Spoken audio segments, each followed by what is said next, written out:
10 days until Christmas, and the bank had already put its weight against the kitchen door. The notice sat on Draco's table like a blunt coin, 3 typed lines, a signature, and a date that ate at the rest of the margin. Outside, the winter held the valley at a low pressure, flat light on the snow, the black bones of fence posts, the slow puff of breath from the sheep as they clustered near the barn. He had counted things for weeks, the days, the oats in the store, the pocketed wages for a man who could not bear to tally what was gone. He kept forgetting how to be precise about practical matters. His hands knew the chores still. They knew the way to turn a wrench, how to pick a splinter from a palm, how to make a ragged fence square again. But his mind moved around the house like a dog searching for a familiar scent. It came to things and lingered on them, and then drifted. The chair by the stove had one leg shorter than the others. The porch light had been down a year.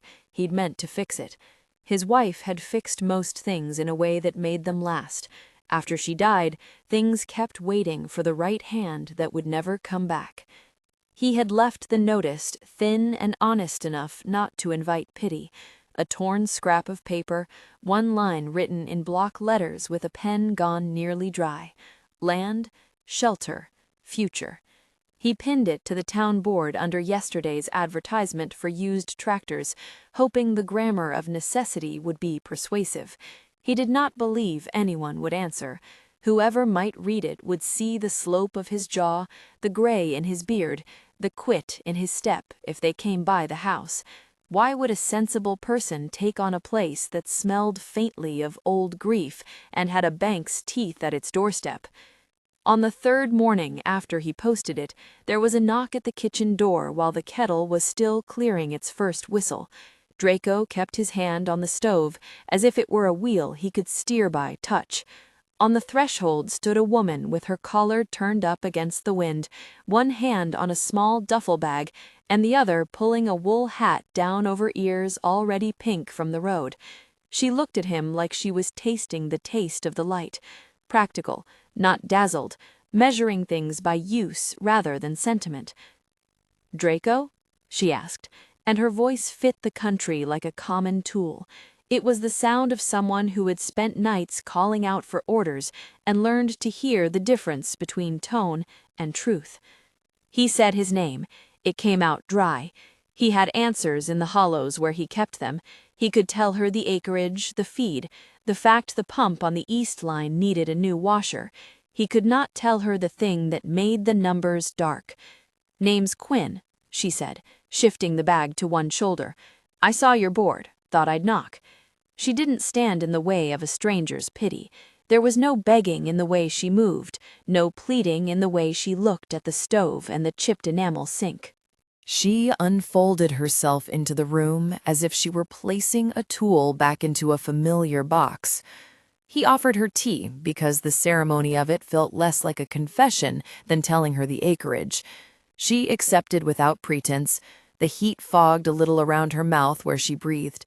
She had the look of someone who had learned to listen not to what people said they needed, but to what they did with their hands.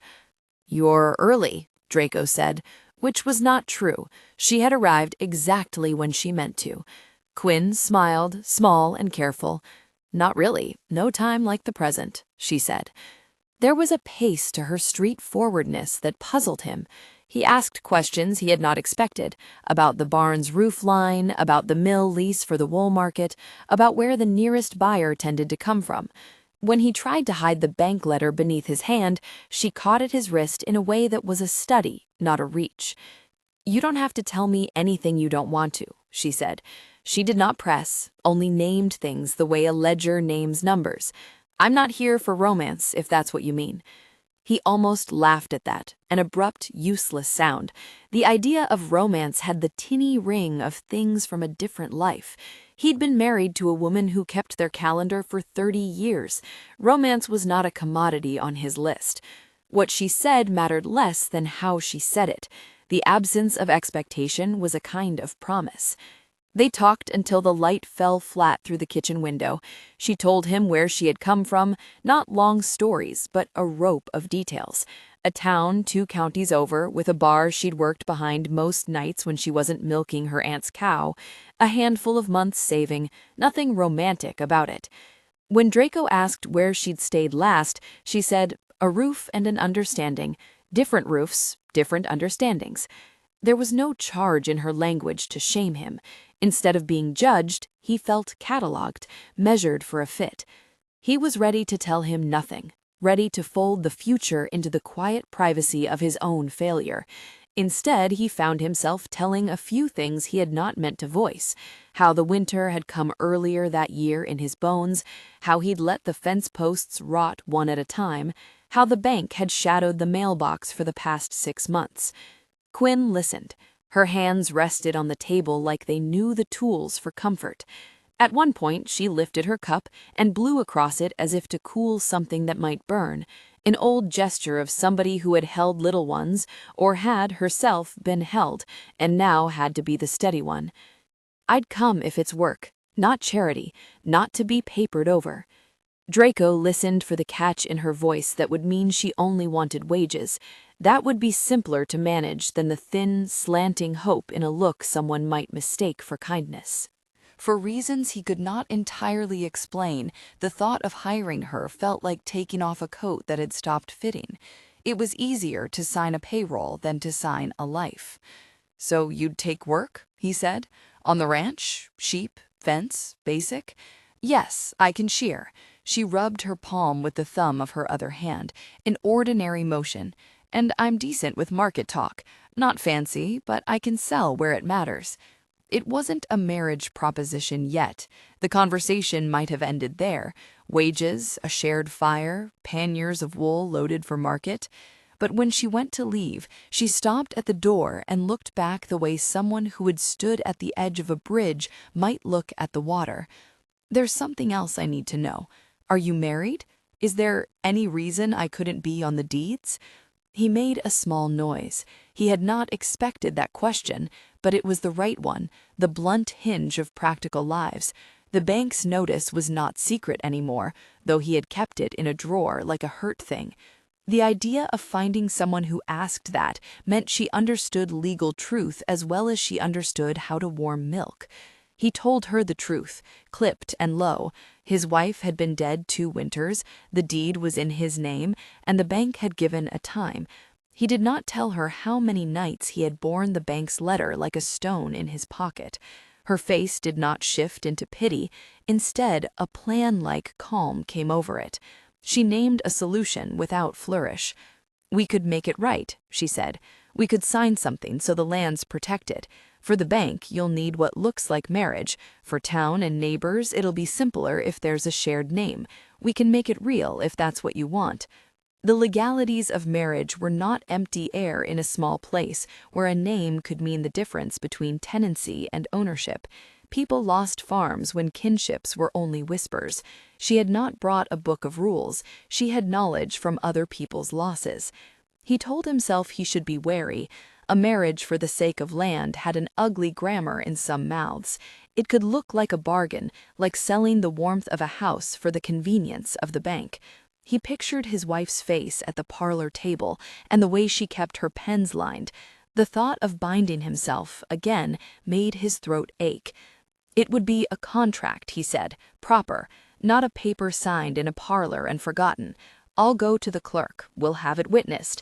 If you want wages, you'll have them. If you want your name on the deed, we can work that in if the bank sees marriage as a sign of stability.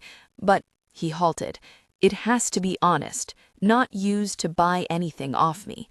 Quinn nodded and folded her hands on her knees. "Honest is what I do. I don't want to be bought. I want a place that isn't rented out to tomorrow." Consent, when it arrived, had the clean sound of 2 people agreeing on the price of something necessary. They went to the town clerk the next day, not because they were in a rush to make promises, but because the calendar was short and practical choices do not wait. The clerk was a woman who had kept more weddings than sense. She squared her shoulders at the sight of Draco's weathered hands and Quinn's steady eyes and told them what she could do. "We can draft a simple contract," she said from behind the counter, the way a carpenter might offer the right nail for a job. It'll lay out the terms: cohabitation, shared management of the property, a provisional period where funds paid toward the mortgage will be held in escrow, and an agreement to file a marriage notice within a month if both parties consent. Draco felt the words settle over him like a blanket. A provisional period.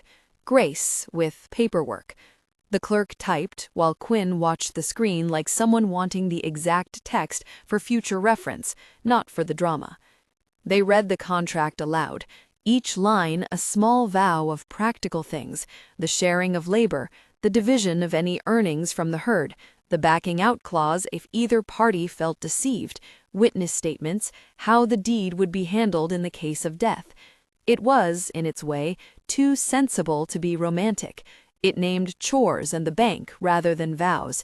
It was the sort of agreement that would have pleased his wife for its plainness. When it came to signatures, Draco's hand shook for the first time in a way that had nothing to do with the cold. He placed his name on the line and felt as if he had signed more than a page. He had signed a pact to try again at daily ordinaries.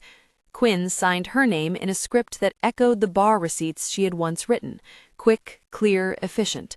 Her signature was not a flourish, it was a tool. They did not call it a wedding. The contract had made the purpose of marriage a thing of practical consequence, but it also held a new shape, the possibility that a domestic thing could be arranged with meaning. The town's clerk stamped the page and slid a copy across the counter. "You'll need 2 witnesses to make it robust," she said, "but it's legitimate. If the bank sees you living as partners, they often give a little time." The phrase, "living as partners," landed in Draco's chest like a soft stone. He did not think of it as a promise of love, he thought of it as a way to protect what he had been left with: a field, a barn, a handful of sheep, and to hold those things long enough to put them right. Quinn stayed that night. They ate beans from a pot, the bread burned thin under the kettle, and somewhere a radio turned on low in a neighbor's house, the sound of a song nobody remembered much about. They did not arrange the beds with any pretense. She took the one that seemed least used, and he slept on the other. At 2 in the morning, he woke with the taste of whiskey in his mouth and the immediate, ashamed knowledge of how he had slid into a bottle's easy lie that soothed grief without fixing anything. He pushed it away like an uninvited bird. In the morning, when he woke for good, Quinn was already in the kitchen rinsing the cup he had left half full. She did not flinch at the bottle he kept in the corner of the pantry. She only put a cloth over the seam where the cork met the glass and set it on the shelf with the other tins. Later, when they set out to feed the ewes down by the lower pen, she balanced a bale of hay on her hip and talked in a flat way about the market and the buyers. When Draco lagged, she offered him a hand up onto the hay wagon like she was offering a man a tool. They settled into the small order of the ranch with the secrecy and plainness of people making a new road. Quinn knew how to do the things that had become lost to Draco's heavy hands. She could bend under an ewe and find the lymphoma, read the sheep's shoulders to know which had borne the winter poorly, and when she sheared, the wool came off in patient spirals that smelled of oil and soft sheep. She was economical with praise and generous with the work itself. Draco awoke to the sound of the barn at dawn in a way that had been foreign to him for months. His grief lay under the rhythm of chores, not above them. Small victories arrived like coins dropped into a jar. The first lot of wool they sent to the county buyer fetched enough to buy feed and a new washer for the pump. Quinn took the money to the ledger with her hair tied back, and for the first time in a long while, Draco watched numbers on a page add up instead of walk away. The ledger surprised him with the way it made possibility palpable: figures inked, a running tally, the slow arithmetic of staying. The town noticed. People nodded in the feed co-op aisles with an expression that was not quite approval and not quite curiosity. It was something like the way the town treated a thrifted coat that had been patched and now looked right again. The church ladies baked bread and left it on the porch as if feeding a rumor. A neighbor who had been rough with him in earlier winters came by and offered a hand that smelled of machine oil and regret. The bank's letter continued to sit in the drawer, but now there were receipts and names, and a sense that they might be able to push back the inevitability, one small sale at a time. Draco tried to keep his drinking at the level of a private sorrow. He told himself that it was what the widow does to remind herself of the warmth she had once known. Sometimes, when the house had been quiet for too long and the stove had cooled, he would take a bottle down from the shelf and tell it stories of the past, as if it were a friend that had been at his side. Quinn did not take the bottle, and she did not scold him. She moved in around him, a shape that did not let him set down his old ways as a comfort. Months ago, before the notice, there would have been no room for another body in his house except for the ghost that leaned into him at night. Quinn was not a ghost.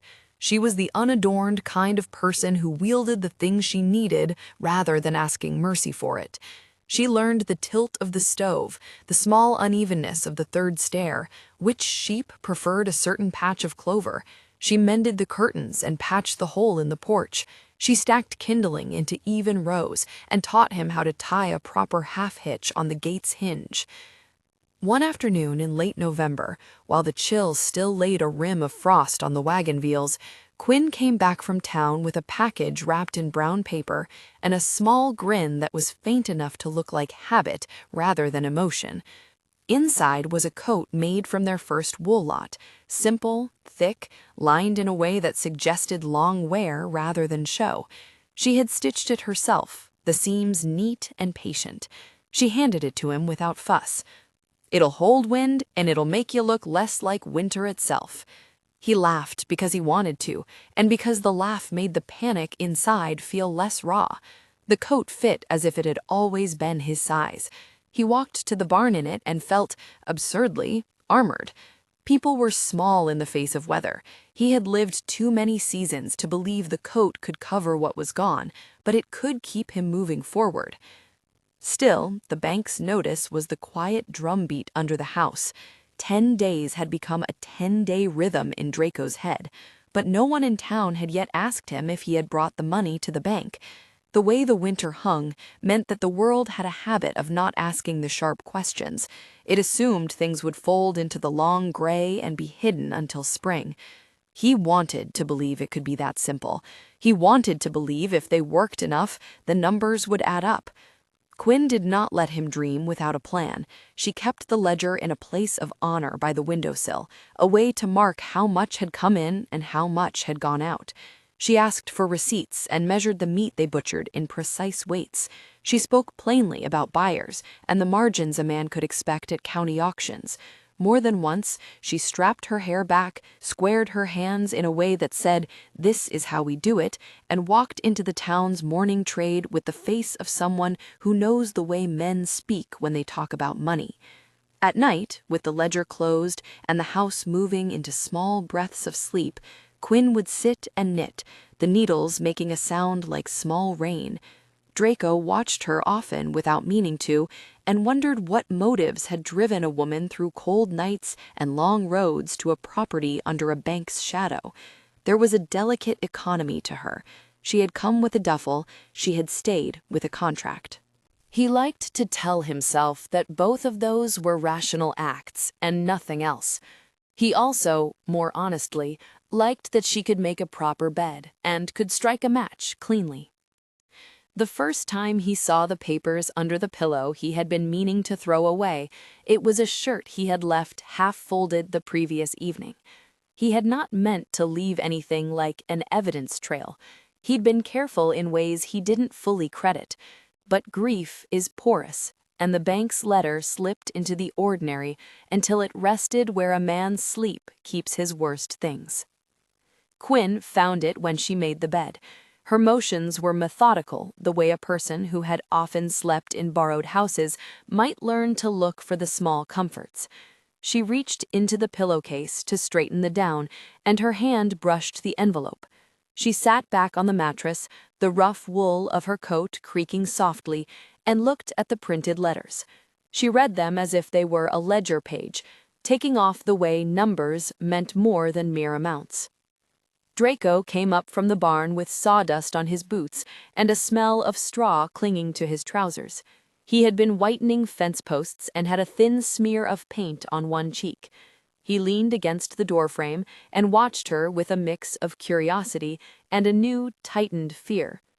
"You knew?" he asked, biting the question like someone who had been holding a thorn too long.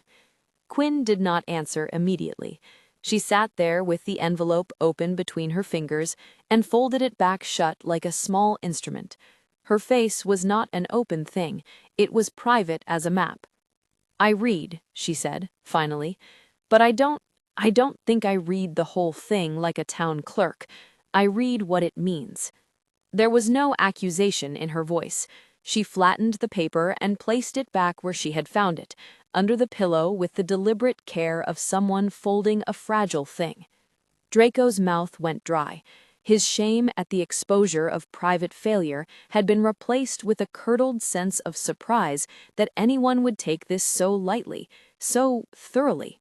He had expected anger or pity, or the sort of shocked retreat people perform when faced with bad news that smells like someone else's mismanagement. "Why didn't you say something?" he asked, the sentence faltering because it sounded like an opening for blame. Quinn stood and paced the small length of the bedroom, as if measuring the space for where work could be fit. Her boots left faint prints on the worn rug. She said, hands going into her coat, "Because, for me, the thing that matters is whether it can be fixed. Seeing the words changes what we do, not who we are." He waited for the rest of that sentence, some indictment, some spark of betrayal that would justify his guard. She did not give it. Instead, she came to the table and pushed the ledger toward him. The corner of the leather-bound book had scuffs, and a pencil was stuck at a page by a rubber band. She said, "We have 10 days. We have a number, we make a plan." The way she said it made the problem less like a private humiliation and more like a barn fire you could put out if you had the right buckets. It was a framing that felt bracing and, to his sorrow, a little like salvation by work rather than miracle. She set a plate of bread down beside the ledger without ceremony and began, quietly, to ask the sorts of questions a woman who had learned business by working behind a bar would ask. Who buys the wool for the county? When is the next market? What could we do to increase what we sell? How many sheep could be culled for meat without damaging the flock's winter resilience? "There is a buyer in Hargrove who pays a fair price," she said, naming a town he knew well enough. "If we shear in 2 days and load on Friday, we could be there for the morning lot. If we get a good chunk of wool, we can take the price the quarterman gives. And the meat, if we go to the neighbor's abattoir, they'll take reasonable cuts, and the townmen like this beef when it's done right." Draco could feel the plan settling like raft planks into place. He heard the clock in the kitchen tick in the kind of rhythm that a man can trust. He thought of his wife, who used to write down months so they didn't all feel the same. He wrote the dates in the ledger in a hand that had not made lists for a long time. They made lists: shearing, a trip to Hargrove, a schedule for butchering the oldest rams, preparations to make sure the wool didn't pick up mold in the rain. They scribbled margins with names of buyers and prices. It was not romantic in the way of big gestures, it was paperwork and muscle. That night, after the barn was latched and the sheep tucked, Quinn put the kettle on and took a piece of bread. She sat by the stove and mended a torn patch in his sleeve while Draco stared at the fire. The house felt smaller in a good way, like a room that had been inhabited just enough to warm its bones. Outside, the wind played at the eaves and the sky was one long coal of cloud. Inside, the two of them kept small instruments moving. When he went to bed, he did not carry the letter to the chest. He left it in the drawer where it had always been and tried to sleep. He was grateful in a way that had nothing to do with romance. He was grateful for industry and for the fact that someone could look at the ledger and not flinch. He knew the truth. The bank did not care about the domestic details that summoned Quinn's competence. It cared only for numbers.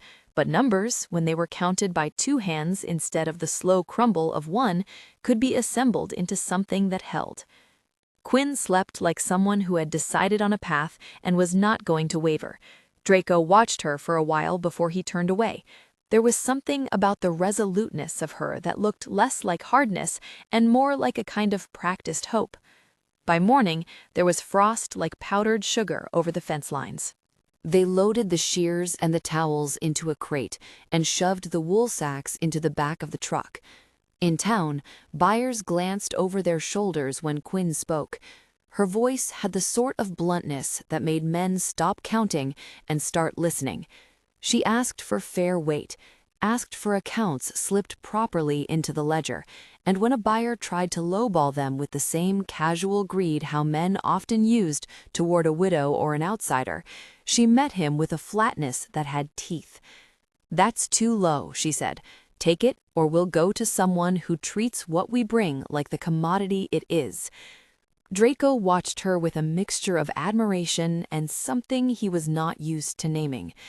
He had been poor in ways that had made him private, and now to see the people of town counting them as active players in the small economy of Winters felt oddly like proof that he had not completely failed. They left Hargrove with enough to buy feed for the next month and a small payment toward the mortgage. The numbers did not erase the sentence in the bank's letter, but they softened its edges. On the drive home, with the back of the truck heavy with wool, Quinn hummed a tune he did not seem aware of. She reached over and, for a moment, rested her hand on his forearm. It was small, a map of something not yet named. Draco kept his eyes on the road and felt the warmth spread like melted wax. At the house that night, they made calculations by the stove and cut the payments into categories. Quinn marked the ledger with a small, precise hand. Once they had the sums on paper, they folded the day's receipts into an envelope and slipped it into the drawer with the bank letter, an act of defiance and hope both. The two papers, side by side in the dark, made a new kind of margin in his life. They had not yet told the neighbors about the contract. That was a private thing until the bank's next notice came and was met with payment. They did not call it marriage when they spoke in the public rooms of the church or down at the feed store. The contract held the promise of a future, but it was also a tool.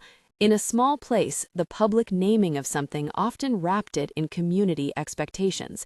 Draco was not sure he was ready for that.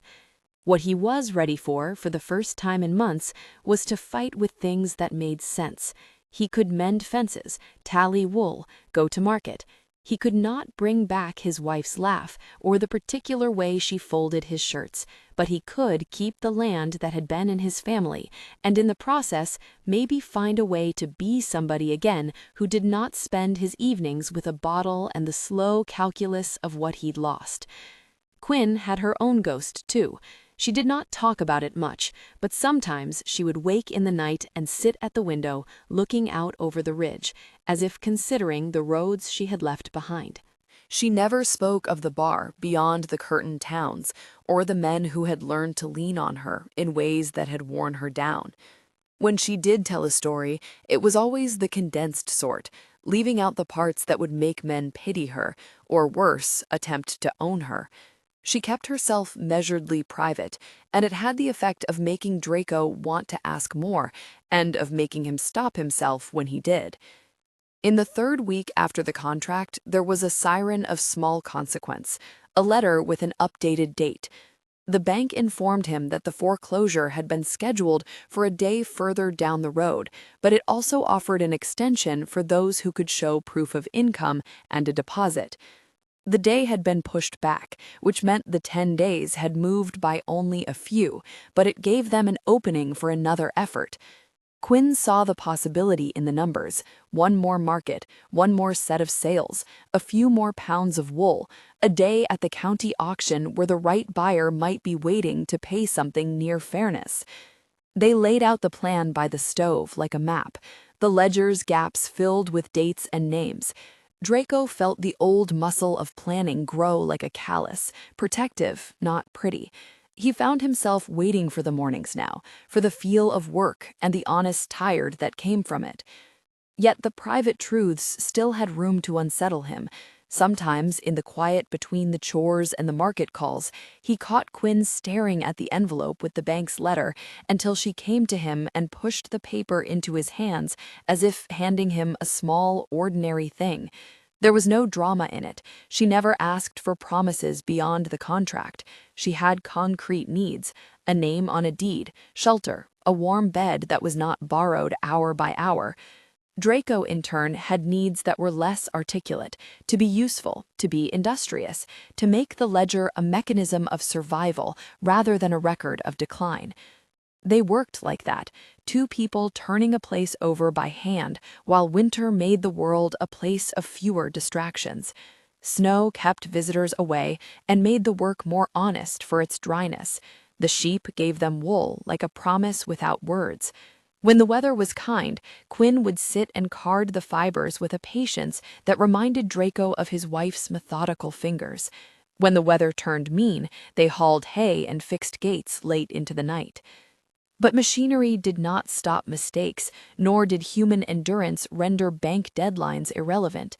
On a gray morning with the sky like wet felt, Quinn reached into the drawer, moved the bank letter, and pulled out a manila envelope that had not been there before: papers with legal stamps and a county seal. It was not the bank's letter, it was something else entirely, something that suggested not only the immediacy of the bank's intent, but the broader legal machinery they had to contend with. She frowned and drew the papers into the light, her mouth thinning. Draco, who'd been mending a post by the fence, heard the paper and came in without thinking. The sight of the official seal made his stomach turn in a way that was deeper than fatigue. He had been arranging his days around the arithmetic of survival and had not accounted enough for how every official notice made of him a small animal in a field. Quinn folded the paper and put it where he could see it: the notice of a scheduled auction, the bank's final demand, a clause that would allow the sale of the property if payment was not made. She did not gasp, she did not tremble, she only set the document down and met his eyes. "We have to get it to the bank," she said, "and we have to make sure what we put there counts." He swallowed. The plan they'd been building, sales, ledger, the buyer in Hargrove, were not a fairy tale. They were a string of necessary acts that might sum to enough to buy a bit of time, but the presence of that sealed paper, handled by someone who understood its gravity, sharpened the math into something nearly visible. Quinn pushed her hand into the pocket of her coat and produced something small and folded, a set of papers tied with a rubber band. They were not her bills, but they were her proof: pay stubs, the registration from the last place she'd worked, a signed note from the bar owner that said she had, in fact, kept accounts.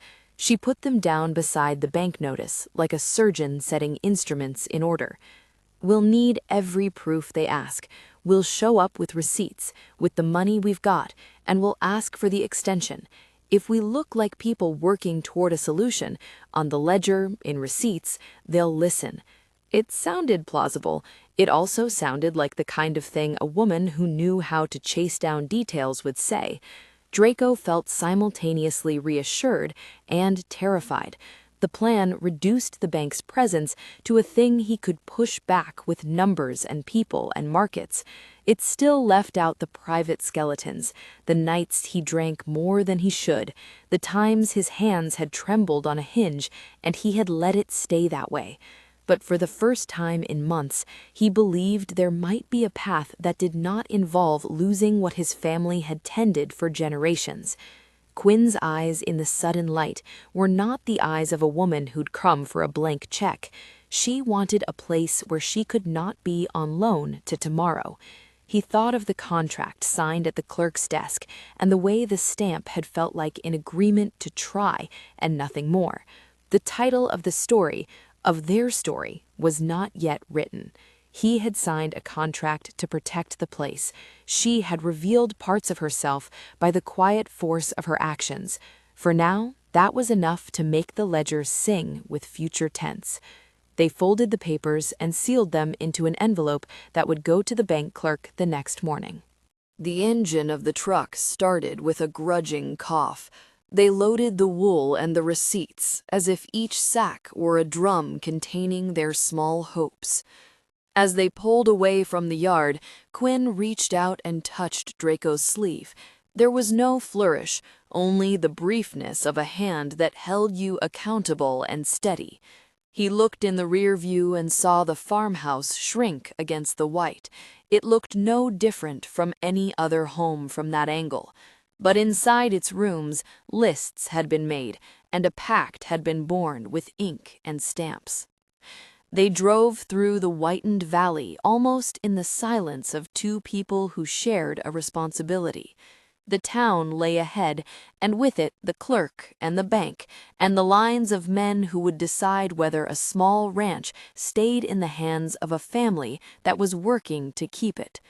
What they did not know was whether the mathematics of honest labor and tidy accounts could compete with the cold arithmetic of foreclosure. Quinn reached into the duffel on the back seat and unrolled a small bundle of photographs. They were not meant for him, not exactly. They were pictures of smaller things than he feared. They were close-ups of work, rather than the paparazzi of a life. Quinn spread them on the dash as they drove back from the clerk and the bank. No flourish, just the steady reveal of paper set against worn vinyl. There was a shot of a narrow shop painted a tired blue, a hand-lettered sign that read, "Quinn's Loom." Another showed a row of skeins drying on a line, their colors muted by time, the same ochres and browns the valley made. One picture caught her younger self bent at a wheel, hands stained with dye. In the background, a small child watched with a blanket over his lap. There was even a photograph of a ledger, lines neat as old railway ties, and a stub of a receipt from a mill. Draco let the truck hum along the white shoulder and looked at the photos, as if they might be instruments to measure truth. He had expected something like a past made to sound like a reason. None of it was dramatic. The pictures told of a woman who had run a small textile business, who had kept account books, who had worked hours when others slept. He had known the tilt of her competence from her hands. The photographs made it legible. "You had a place," he said. Quinn nodded, eyes on the road ahead. "Small," she said. "Kept a handful of looms and did dyeing mostly. People brought fiber from here and there. I did repairs. Turned wool into something somebody would pay for." Her voice was even, not a brag but a statement of fact, like a list of chores. "What happened?" Draco asked, though he suspected the answer would not be simple. She smiled with the corner of her mouth, a thing that didn't try to soften the history. "My partner left. Owes the town money now that I think about it. The mill took the equipment. I kept the accounts until they wouldn't let me." Quinn stood beside him and interjected figures in a cool voice. It was the first time Draco had heard someone speak for him in a market and feel less ashamed afterward. To be represented as competent was sometimes the same as being defended. They sold a good chunk to the Millerton buyer, and the money came in neat stacks of receipts and a check that, when added to the meat funds, brought the ledger's balance closer to the thin line that separated keeping the land from losing it. Quinn's contacts had paid off. She had not come only with hands, but with a history of people who still trusted the shape of honest work. On the eve of the intended bank meeting, there was a small ripple in their plan. A neighbor's dog got into the sheep and scattered lambing pens in a way that would cost them time and feed. A pump's seal broke, and the east line went dry. Quinn refused to let panic in. She set herself to the tasks as if she were patching a roof. Draco, whose hands had not been idle, but whose mind still kept tripping over the old grief, drank that night more than he should. The bottle on the pantry shelf had the old comfort of a voice that promised forgetfulness, and he let it speak. He thought he could keep it measured. He thought he was the kind of man who could enjoy a glass and set it down. But grief has long fingers, and the bottle had ways of taking up a room in his head.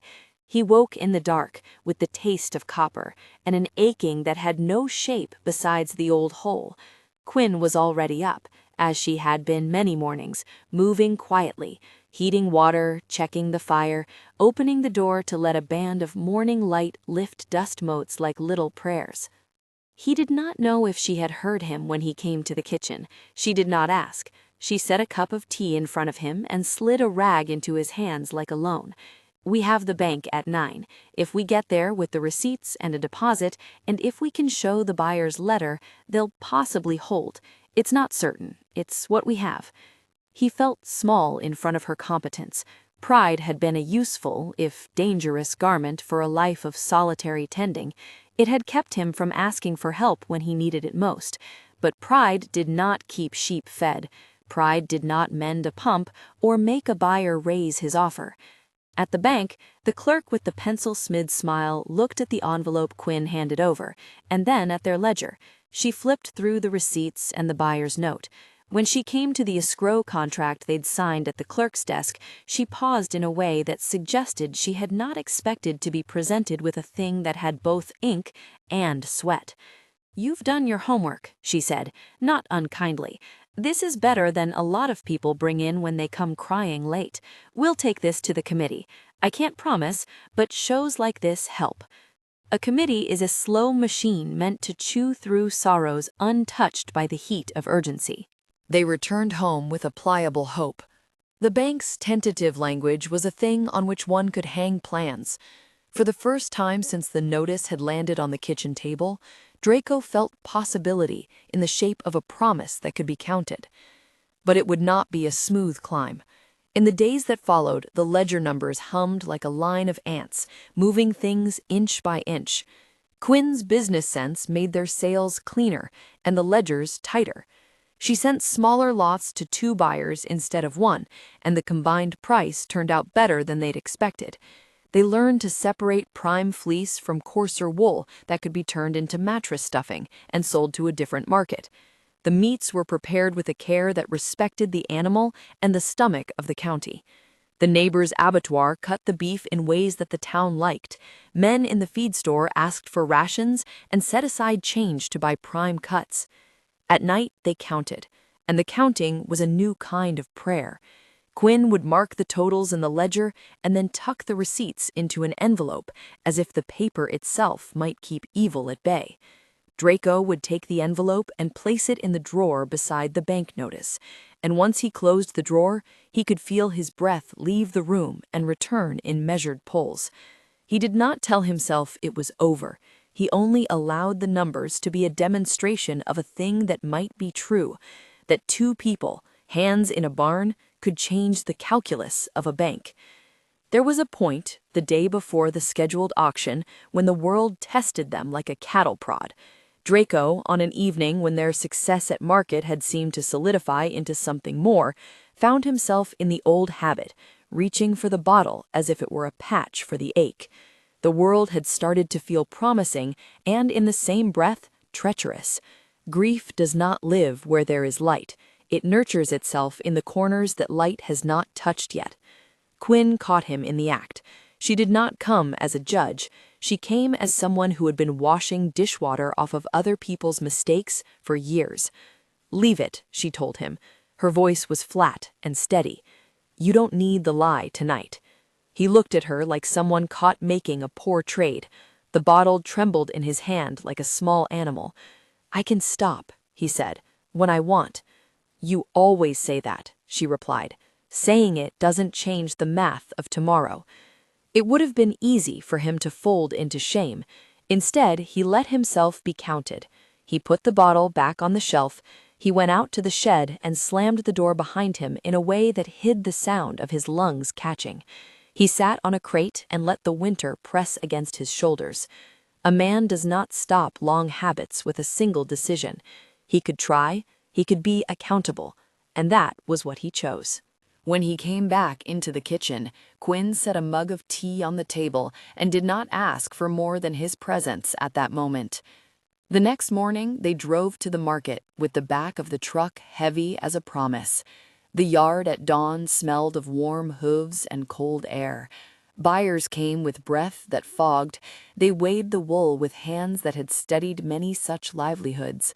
A mill buyer from the city, the sort that attends county lots when they think a rare thing might pass through, took interest in a particular pile, long staple, clean, a color that had the soft sheen of a late fall shawl. Quinn talked to him in a way that made his face unguarded. The price he offered was not exquisite, but it was fair and enough. They loaded the truck with a better margin than they had planned and drove home with an engine that felt lighter. There was still a hole to plug, but the hole had a new edge. It was something that could be traced with a pencil and filled in with work. The final day was a small liturgy. They counted in the bedroom because it had a wider table. They counted by the fire because the light made the numbers warmer.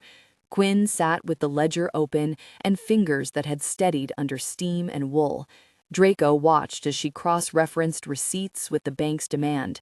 When the tally came to a number that could meet the bank's minimal demand and leave them enough to buy feed for the next month, they both exhaled as if someone had taken a weight off their shoulders. "We'll go now," Quinn said. There was no flourish in her voice. There was a little tremor, understandable in someone who had been watching margins for weeks, but it did not rise into tears.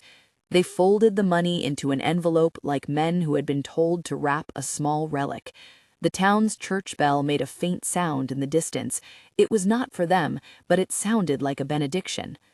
At the bank, the clerk was there, pencil poised and face practiced in the expression of small courtesies.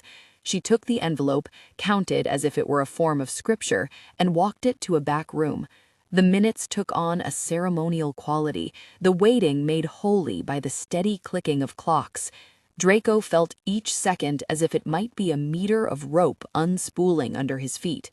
When the clerk returned, she had a softness that the committee's cold had not yet erased. "We'll accept this as payment and put it against the notice," she said. "I'll file the hold. You'll have a notice in the mail saying the foreclosure has been suspended pending further review." Quinn's hand in Draco's was a small instrument of human pressure. He closed his fingers reflexively and let the gratitude be a warmth that did not need to be spoken. They walked back to the truck with the envelope made lighter by official ink. The world had not been cured of its difficulties. The bank had only been persuaded for a while longer. But within the small weather of their lives, the relief was as real as the kettle's hiss.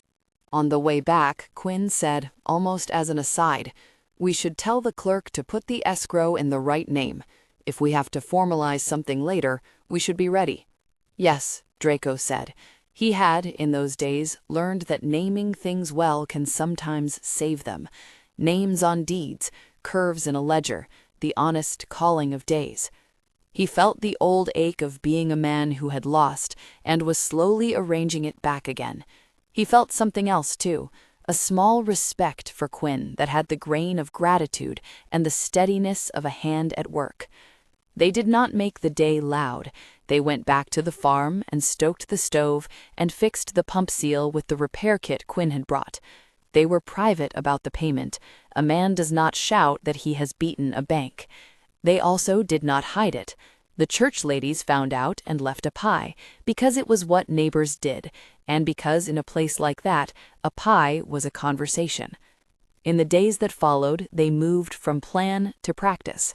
The townspeople watched, not with malicious curiosity, but with the kind of observation that becomes a community's version of prayer. The contract they had signed with the clerk was still a practical thing, filed and stamped. They now had to decide if it would remain a contract only, a pragmatic instrument, or become something more. For both of them, there were quiet negotiations. Quinn had never promised a heart for a deed.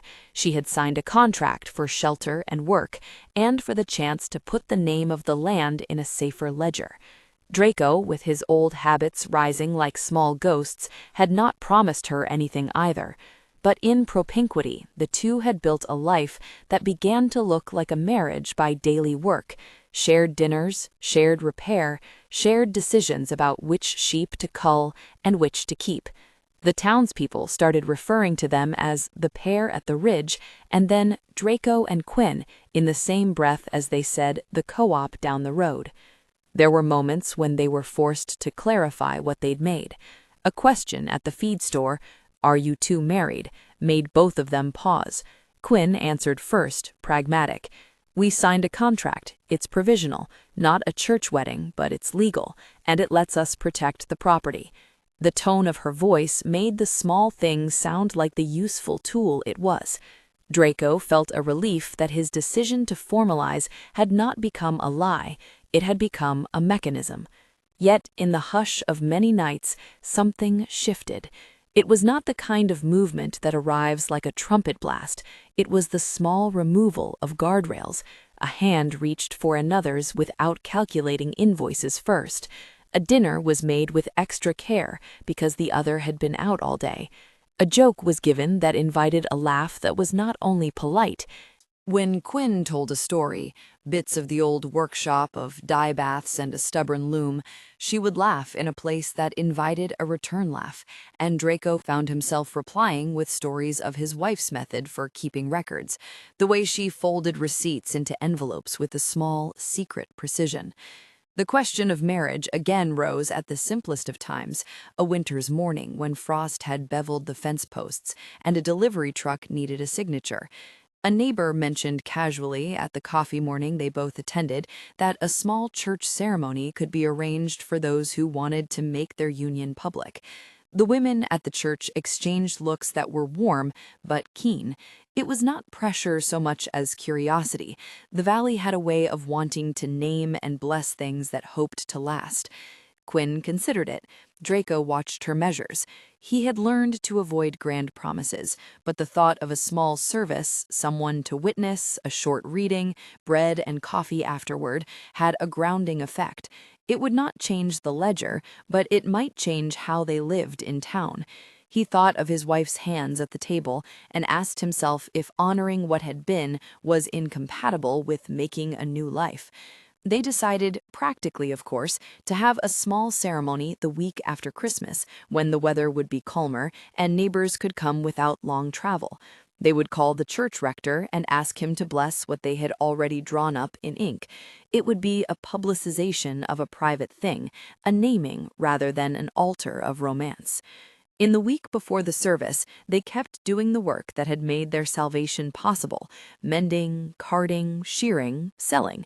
They also softened in ways that had less to do with ledger lines and more with patience.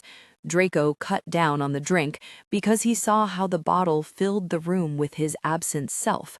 He did not go to meetings or declare a cure, but he kept his evenings near the stove and his nights with the light on.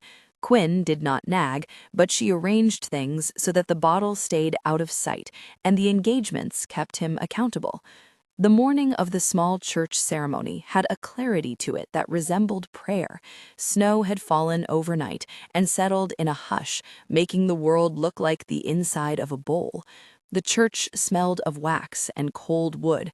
The rector, an older man who had bent over the valley like a steady hand for years, read a few lines about work and covenant rather than love and passion.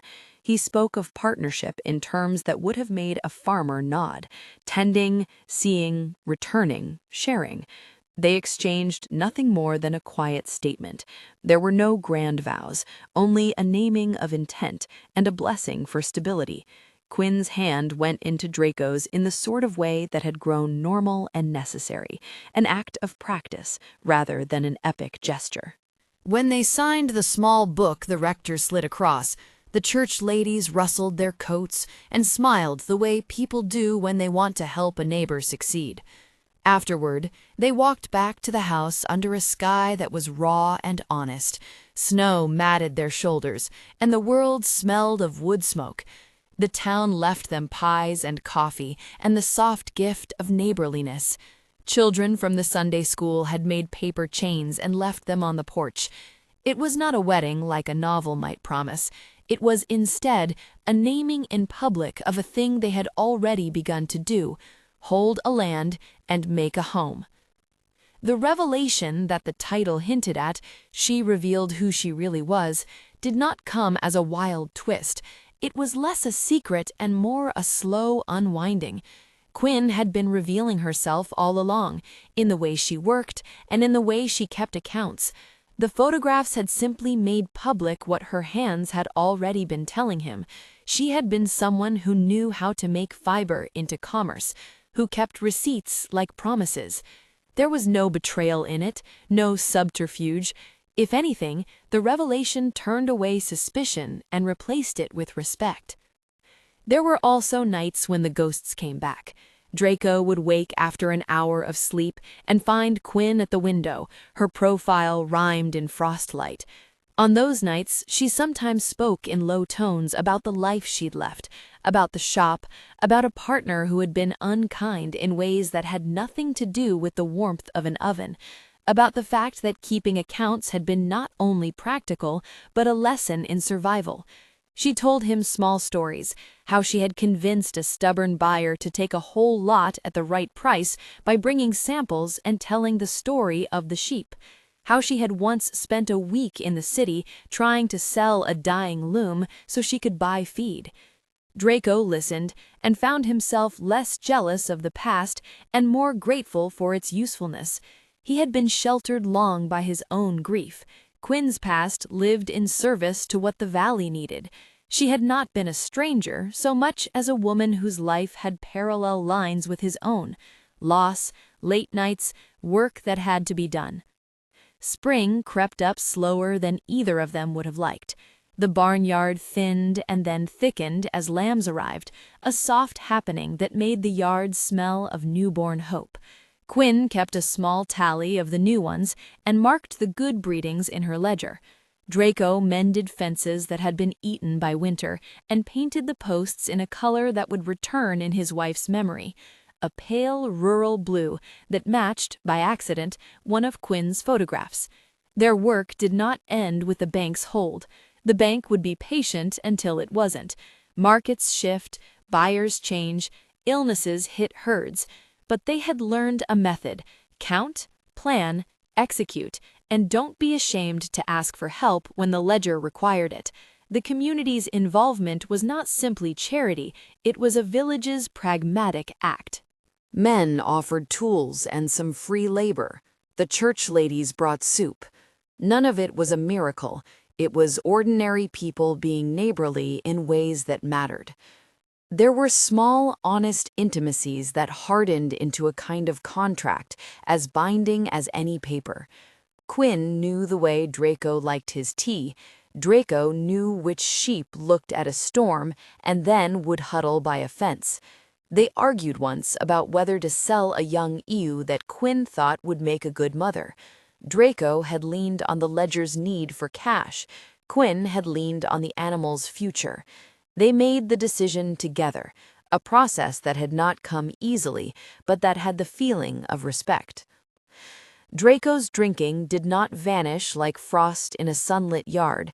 He had setbacks, nights when he woke with the old ache and the bottle sat too near his hand, but the relapses were fewer, and their consequence was not the silent, condign punishment of isolation, but a conversation near the stove and a renegotiation of the terms. Quinn never did the work of forcing him.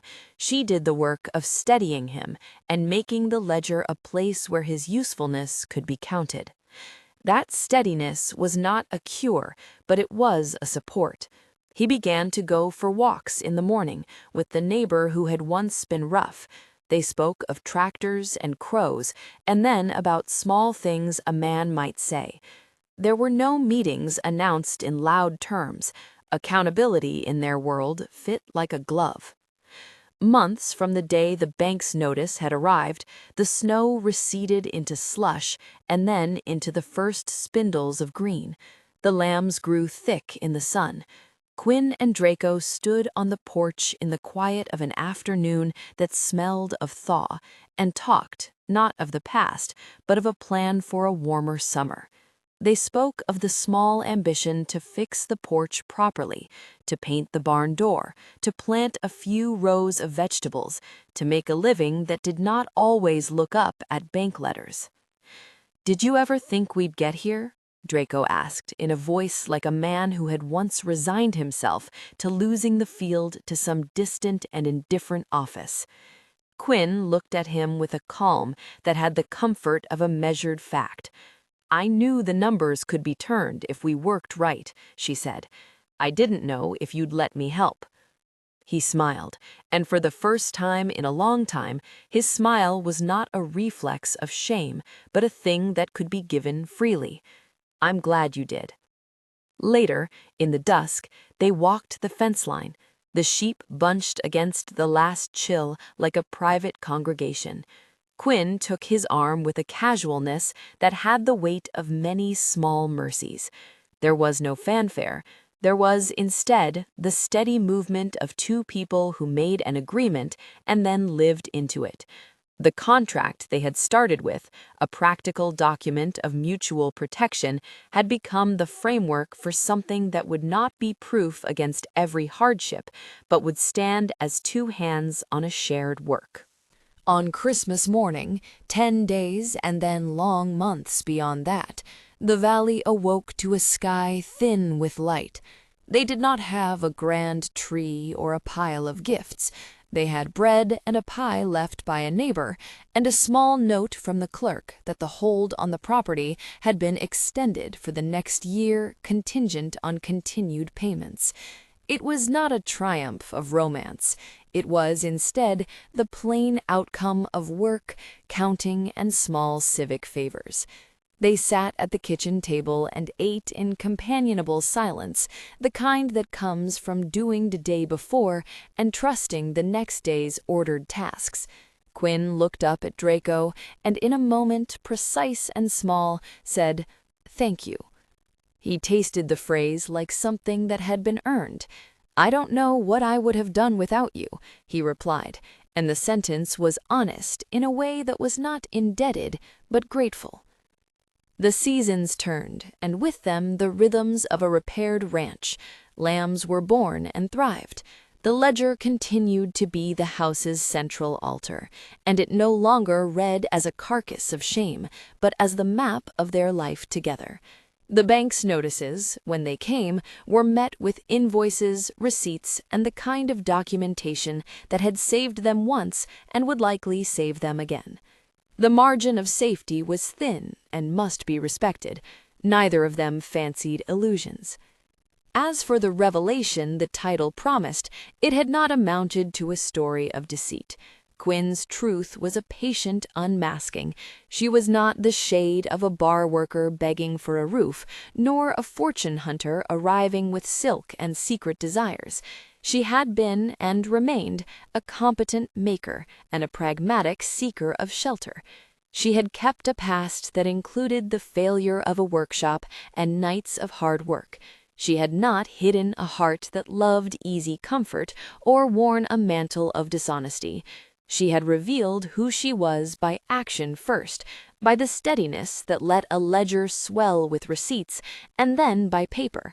The paper had only confirmed what their hands had been doing. Their marriage contract, signed in the clerk's office and blessed by the church, had been the instrument that protected the land. It had been chosen under pressure and with consent, documented, legal, and witnessed. It had not been coercive. It had been a tool two adults used to keep a home. The way it transformed into a different sort of covenant was slow and mutual. Late-night conversations, shared chores, the refusal to let the past be a sentence. Love, when it arrived, sat on the edge of a stove and made the tea taste better. Years later, when someone asked at a market how they had kept the place and managed the winters, the story they told was plain. They had worked. They had signed a contract because the law required it. They had counted and sold and refused low-ball offers. They had found a buyer who paid fairly. They had asked their neighbors to help in places where help was what a community did for a neighbor, and they had kept to their bargains. Quinn's revelation that she had skill and a history of making things from fiber had become a point of pride in town. Children in the Sunday school would be taken by their parents to see how yarn is wound and how cloth is mended. Quinn would show them, and they would leave with mittens knit from the ranch's wool. Draco's habit of drinking did not disappear overnight. It would not be helpful to pretend it did, but it receded like a tide when given a steady bank and a watchful tidekeeper. He met his responsibilities from a clearer place. He asked for help more than he had in the dark months when silence had been his only companion. He kept his promises to be present. Quinn kept hers to not judge him in ways that shrank him. The house itself, which had once been a shrine to absence, sprouted in small ways. Quinn wrung a picture she had taken of a sunset over the wool lots. Draco refinished the porch and painted the rail. They planted a small bed of herbs that a neighbor gifted, and in summer they ate from a windowsill pot that had once been an afterthought. The community's witness had been not a prying force, but a network that held them up in exchange for honest labor. On a clear spring day, when lambs gamboled in a field that rolled like a green sea, Draco and Quinn stood on the porch and looked out at the valley. It had been a place that had counted his losses like a ledger. Now it was a ledger balanced, a neighbor's child who had learned to milk without fear. He had signed a marriage contract to save the ranch. The contract had been a legal instrument, but what it had become through innocent daily labor and mutual care was a kind of covenant that neither of them had promised the other at the start. Quinn leaned against him, her head a small warmth at his shoulder. "What do you want us to do next?" she asked, not the sort of question that demanded answers about blindness or fortune, but about small improvements and the future measured in seasons. "Keep it," he said simply. "Tend it. Keep counting. Keep showing up." She smiled with a little of her old clear light. "That's reasonable." They stayed like that for a while. Two figures in a farmhouse doorway watching the field that belonged to them by ink and by sweat. Snow had once sat on that land like a creditor. Seasons had a way of changing debts into stories. The bank's hold had been listed for a time. The true mortgage was a daily one, and it was paid by work, by accountability, and by the quiet choice to be present. The valley, with its small churches and its thrifted goods and the people who nodded as they passed, kept its rhythms. In the moving of small tools and the mending of torn things, Draco and Quinn found a way to live that honored what had gone before and made space for what might come. It was not a simple redemption, nor a miraculous unburdening. It was the patient, honest work of two imperfect people who chose, again and again, to keep a promise inked in a small office and then lived into the larger promise to protect a place that would shelter them both.